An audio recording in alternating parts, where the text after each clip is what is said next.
Hi everybody, sanibonani. Welcome to my channel. Igama lami nguNtando Mdletshe, and on this channel siyazifunde iy'ncwadi ebhalwe ngolimi lwethu lwesiZulu bese siza la sokhuluma ngazo le ncwadi esuke siyifundile siyixoxela laba phela abangenaso isikhathi sokuyifunda le ncwadi nalabo abanqinayo nje ukufunda. Siyaphinda futhi sibuke ama-reality shows ethu ala eMzansi bese siza la sokhuluma ngawo lama shows, senza ama-reviews or ama-recaps, siphinde futhi sikhulume nga-any other issues avukayo uma ngabe lama shows sesiwabukele kwi-TV. If you really like our content and ungakaze uze usubscribe, ungakhohlwa ukuthi upress usubscribe la ngezansi bese uyaphinda futhi upress i-notification bell eduze kuka-subscribe ukuze phela uthole umyalezo uma ngabe umsebenzi omusha sesiwufakile. Namhlanje naye guys, I'm doing something different because ever since I watched this interview, it's been on my mind. It's been on my mind, you guys. Anyway, earlier on, I think this week, Owamie announced ukuthi uthole i-exclusive when it comes to istory sika Sbahle Mpisane. Yeah. And that they were going to be talking about her accident, the big accident that happened that changed her life. I was very much interested in watching that interview. But obviously, selfishly so, I did feel like I wish the interview wouldn't only be about the accident because Sbahle, mina, you guys, I don't know about abanye abantu mhlampe who follow her on social media and whatever, but I don't know much about her and her growing up in that rich family and looking like she lives such a different life from uma wakhe benolokhuza benobhuti wakhe. It interests me just to know a little bit more about her, and I feel like I wish the interview would just be about her life. They could talk about the accident too because it has been a big part of her life recently, but I felt like I wanted to know more, like I wish they were going to talk about her childhood, how she grew up with her mom and dad, Sean being her stepmother who has raised her. She refers to Sean as her mom, and also just finding out what happened to her mom. Is her mom living? Did she pass or not? How was her childhood? How do you grow up and become such a humble person growing up in money like she did? I really wish that they were going to do that just from her child, from the time she was born, how she grew up, how it was like growing up with her mom and dad being married, to such a great stepmom, because Ushon seemed like a really wonderful stepmom to Sbahle. But obviously I had to accept that the interview was going to be about the accident. So that was just me thinking I wish that it was going to be just more than that, but anyway, it was going to be about the accident. Also, I did think about the fact that Owamie, mostly I'm used to her doing entertainment videos, umgosi wama celebrities. Of course, she has done other stuff, like she has done interviews. I think for me, interview kaSbahle Mpisane was like the third interview that I've watched on her channel. She did one interview with that woman who was married to a guy who turned out to be a scammer, and then she did another one with a woman who was almost scammed by the person that scammed her, Owamie, if I understood correctly. So this was like going to be like a third interview. So she hasn't done a lot of the interviews on her channel, but it looks like on her channel she's just getting to do like she's experimenting with different kinds of like content. So I understood that, and I thought that the interview was going to actually be on her channel because I didn't even know ukuthi Sbahle Mpisane has a YouTube channel, guys. Apparently she has a YouTube channel, and I think maybe it's a new channel because she doesn't have a lot of subscribers for her being Sbahle Mpisane, but I'm guessing that by the end of this weekend she's probably going to be on 100,000 subscribers, because that interview alone is going to bring in a lot of traffic to her channel. But it is on her channel, you guys. I haven't seen it on Owamie's channel. I don't know if they are going to post it on Owamie's channel, but right now it is on Sbahle's channel. And of course, I was concerned about it because I'm so interested in her. I was like, I hope this is a really good interview. And I think the only concern that I have was like, as we all know, guys, Queen Ninja can talk. Queen Ninja can talk, and she also is used to doing videos all by herself, where she just talks and talks and talks. Like I also just talk and talk and talk. So I was wondering, is she not going to overtalk the guest? But judging from the previous interview, she was able, and she said it herself. I think before she interviewed the last lady that she interviewed about the scammer, she did say, "You guys, I know you guys have said I talk too much. I'm gonna try and not talk as much." So I think it's something that she is aware of and that she feels like she's working on. So I was like, at least she's aware of that. So I'm sure even for this interview, she's gonna be working on it so that she's not the one that talks more than the person that is being interviewed. And yeah, you guys. So I don't know why there's so much obsession about this accident, especially like I feel like people are more interested in the details of the accident rather than the fact that she went through that and she survived it, which I really think it's more important than anything. I feel like people are interested in knowing what happened to cause the accident.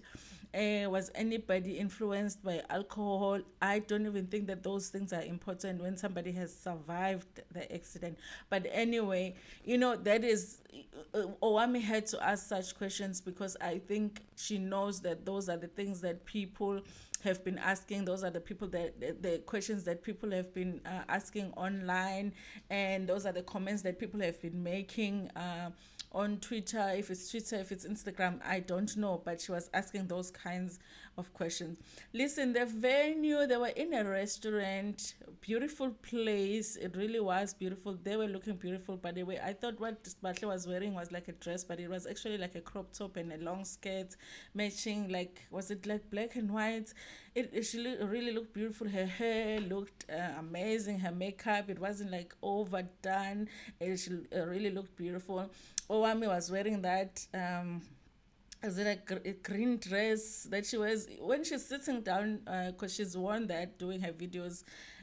You will think that that is like a jacket, but I've seen like photos that she's taken with the whole like a full body photo.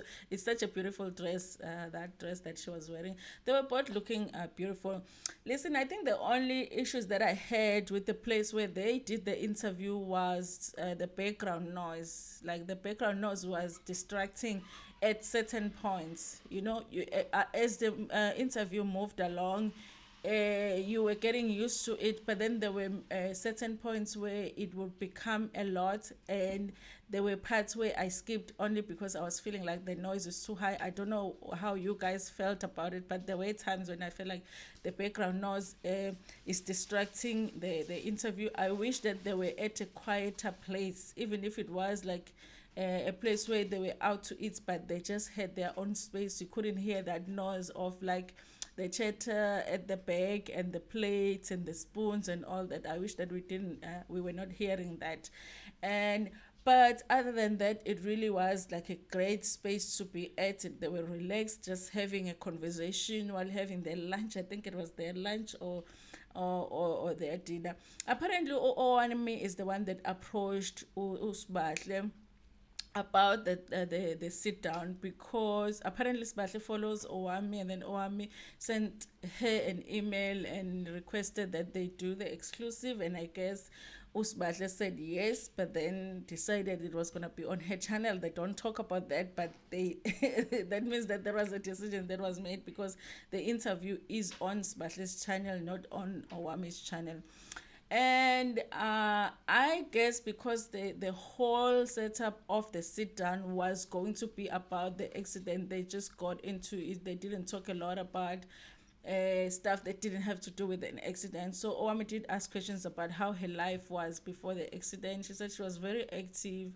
One thing that made me sad about it is that she does say that one thing she misses about uh, who she was before the accident, because the accident was a big thing, you guys, and it changed who she was. She says what she misses the most is how driven she was before the accident, and she says that there is something that she wishes she still had. And then they talk about the day of the accident. I think from the important information that I got from talking about the accident itself was that because the Owamie did ask the question of whether there was alcohol use. I guess maybe questions that people are asking that, and she says no. She is not somebody that drinks to get drunk, anyways. But she was out, but it's not like she will drink when she's going to drive. So I wasn't really clear. I just know that she wasn't drunk, but I wasn't clear if she drank a little bit. But one thing that is clear is that there is somebody that is to blame for an accident, and I felt like my understanding is that there is somebody to blame for an accident. That person was intoxicated, and at some point he had passed out, and it was a head-on collision, the way that I understood it. And when the collision happened, she was hitting the head, and she collapsed, and her feet were in on the accelerator. She accelerated, and then the rest is like history.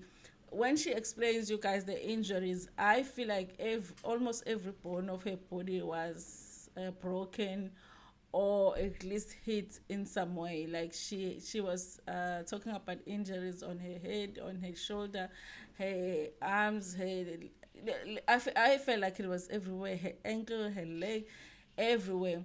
And then she was taken to the hospital, which was a private hospital. She talks about the fact that she had cancelled the medical aid a few weeks earlier, or a month earlier. She had cancelled her medical aid and didn't know that she was going to get into an accident. So at the time, she wasn't on the medical aid.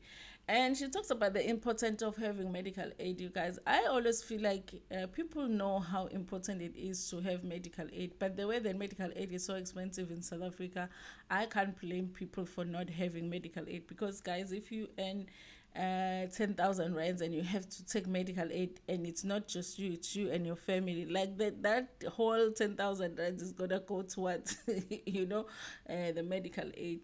But I understood her emphasis because she has gone through it. And the biggest part for me, really, like the part that is really amazing, is how she talks about her stepmom, which is Sean, you guys, how she feels like she wouldn't have made it if it wasn't for her, because obviously she didn't have medical aid. Because, guys, private hospitals are about money. Like, you could be dying, and they're going to wait until they can confirm that you are going to pay for this procedure that they need to do on you, that is going to save your life, before they save your life. They don't play when it comes to that. They don't play at all. So she says that obviously she was in that situation where she had to wait for her stepmom to come, which she calls her mom anyway. I really wonder what happened to her mom, guys. I don't know if Sbahle Mpisane's mom passed, or she is living. It's just that she grew up, she was raised by Ushon.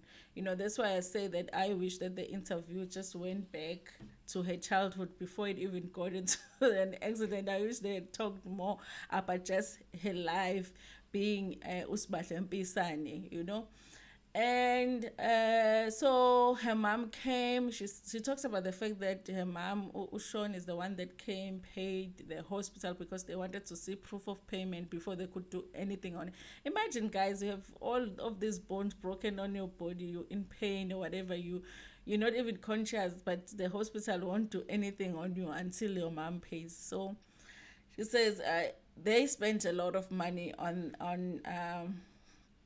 hospital bills, and it was all her mom that paid for all of that. She really speaks fondly of Ushon, you guys, and she feels good. She is the one that really just saved her life. And she touches on the fact that at the time when she got into an accident, her mom and dad were going through a divorce, and it was like the divorce was almost finalized, if I understood correctly. And I'm wondering how strange it is. Like if your father marries somebody and that person treats you like their own child, now they are divorcing. Obviously, you are not related to this person by blood. Like Sean is not Sbahle's biological mom, but she is her mom.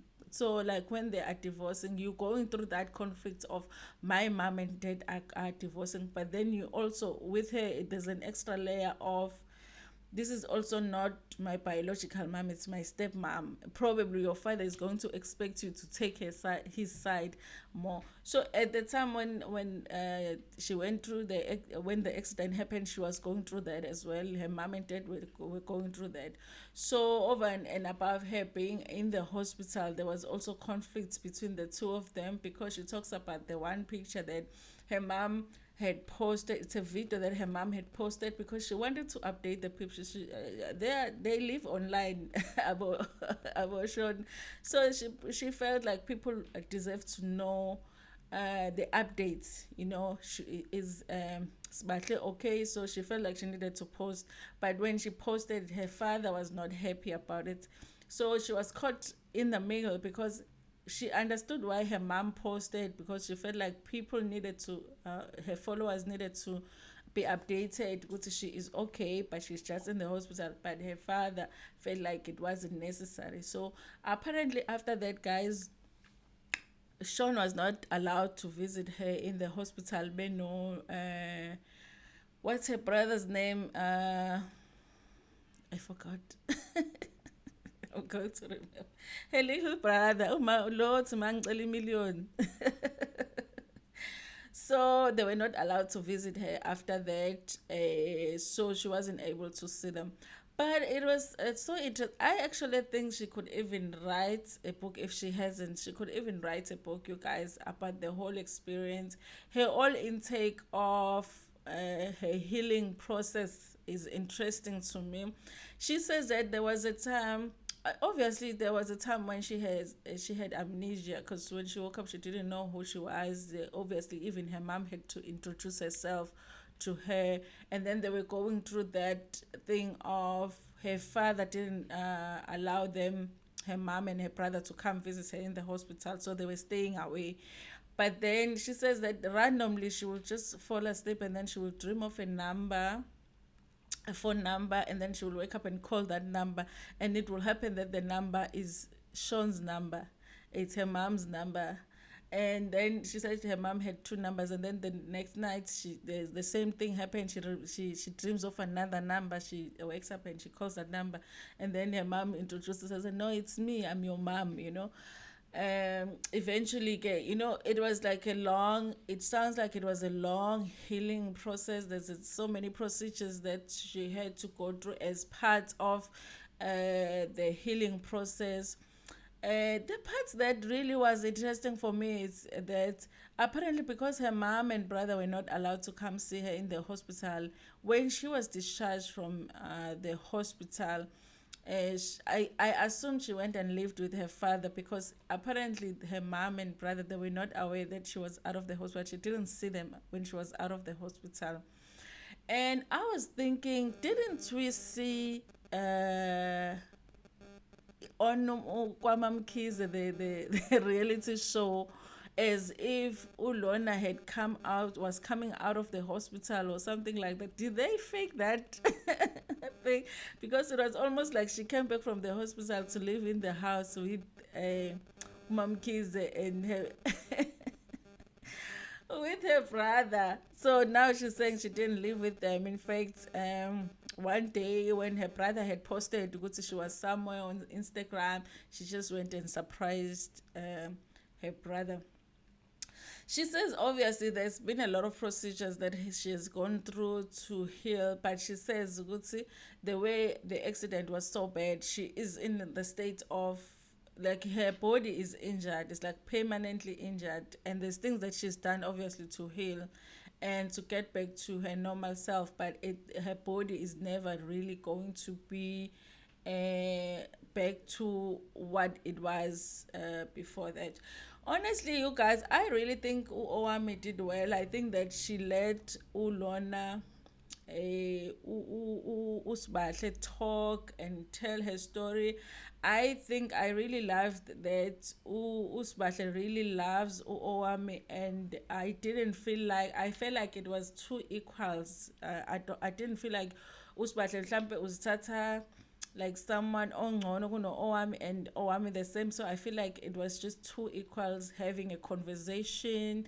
I love that about her. Sbahle is a beautiful person, you guys. Besides being beautiful outside, I really feel like she's a humble person. Umam Kiza has really done a good job with that girl, honestly, because for somebody to grow up in so much money but turn out the way that she has turned out, like it's interesting to me, honestly. That's why I felt like I would have just loved to just know everything about her life.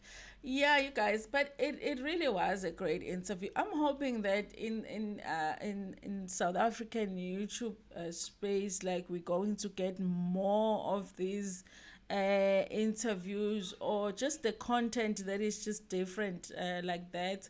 And we have so many gossip channels already, so it's great to get content, such serious content from these channels. I love even the series that Undibuti is doing. I've been through the most. So for me, it's interesting to see these big YouTubers giving us such content. And, it's like they're doing YouTube the South African way, but it's like getting really like uh, it's in a scene though in terms of content, and I'm really loving it. I'm hoping with Owami will do even like more interviews. And obviously, guys, she's not like a talk show host or an interviewer, so there's always room for improvement in terms of her interview skills. But I think that she's really doing well, and I love that Usbahle decided that she was gonna do this with Owami. But anyway, yeah, there was an interview, you guys. But if you wanna see the full interview, go and watch on Sbahle's channel. I think the channel is called Sbahle, the visual book. Thank you so much for watching this video. Please like it before niphume kuyona. Share it with your friends, with your family, and even with strangers. Nginithanda kakhulu.